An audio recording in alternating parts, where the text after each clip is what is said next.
दुआ ज़हरा केस को पूरी तरह से उल्टा पलटा के गलत तरीके से कुछ यूट्यूबर्स जो हैं वो सस्ती शोहरत की कोशिश कर रहे हैं। सीसीटीवी फुटेज सामने आ गई थी जिसमें ये बात साबित हो गई थी कि दुआ ज़हरा अपनी मर्जी से गई है और उसको कोई लेने के लिए नहीं गया। 2 साल से यानी कि ज़हीर के साथ रिलेशनशिप में थी। दुआ ज़हरा नशे की हालत में थी। लेकिन मैंने जब भी दुआ ज़हरा के वालिदैन से सवाल किए, उनसे जवाब लेना चाहा, उन्होंने कभी ऑन एयर आकर मुझे कोई जवाब नहीं दिया।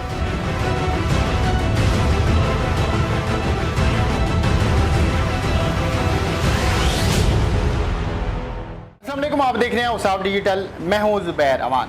नाज़रीन, दुआ ज़हरा और ज़हीर वाला केस इस वक्त ट्रेंड में चल रहा है। हर एक की ज़ुबान के ऊपर इसी केस के हवाले से मुख्तलिफ बातें हो रही हैं। अब इस केस को बहुत सारे लोग शुरू के दिन से ही कवर कर रहे हैं, बड़ा बारीक बीनी से इस केस का वो जायज़ा ले रहे हैं और फिर अपनी वो राय का इजहार भी कर रहे हैं। ऐसे में एक मारूफ एंकर पर्सन है, यूट्यूबर हैं, ज़ुनैरा महम साहिबा, इन्होंने भी शुरू से ही इस केस को देखना शुरू किया है। बहुत सारी वीडियोस बना चुकी हैं, इन्हें तनकीद का सामना भी करना पड़ रहा है। बहुत सारे मेरे पास वो सवालात हैं जिनका जवाब हर एक शख्स जानना चाह रहा है, तो मैंने इनको आज के इस प्रोग्राम में दावत दी है। सबसे पहले ज़ुनैरा महम साहबा, आपका बहुत शुक्रिया कि आपने अपने कीमती वक्त में से हमें नवाजा। मेरा सबसे पहला आपसे ये सवाल है कि आपने वीडियोस बनाई, लोगों की तरफ से तनकीद का निशाना भी आपको बनाया गया।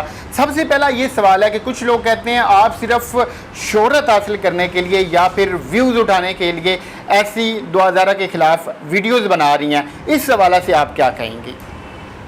अच्छा, जहाँ तक आप लोगों ने ये पूछा है कि कुछ लोग ये कह रहे हैं कि सस्ती शोहरत के लिए, तो कहीं आप ऐसा नहीं कर रही हैं। हाँ, ये बात आपकी सच है कि कुछ लोग सस्ती शोहरत के लिए ये सब कुछ करते हैं और दुआ ज़हरा केस को पूरी तरह से उल्टा पलटा के गलत तरीके से कुछ यूट्यूबर्स जो हैं वो सस्ती शोहरत की कोशिश कर रहे हैं। उसका सबसे बड़ा सबूत ये है कि आप लोगों ने देखा कि दुआ ज़हरा जब अपने घर से अपनी मर्ज़ी से फ़रार हुई, जब उसने अपनी मर्ज़ी से जाकर शादी की, तो अगले ही दिन उसकी सीसीटीवी फुटेज सामने आ गई थी जिसमें ये बात साबित हो गई थी कि दुआ ज़हरा अपनी मर्ज़ी से गई है और उसको कोई लेने के लिए नहीं गया।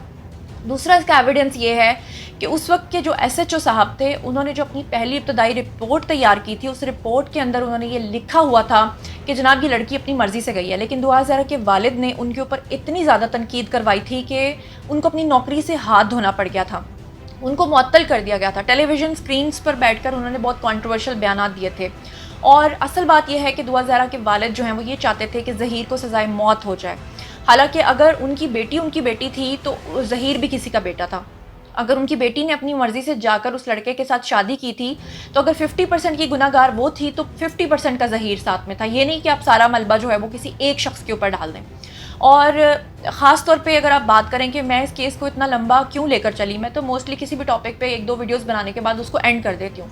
लेकिन अनफॉर्चुनेटली कुछ यूट्यूबर्स ने एक नई रिवायत शुरू की, उन्होंने झूठ बोलना शुरू किया। और हैरत की बात यह है कि उन यूट्यूबर्स के साथ ऑफ द रिकॉर्ड मेरी फ़ोन पे बात होती रही।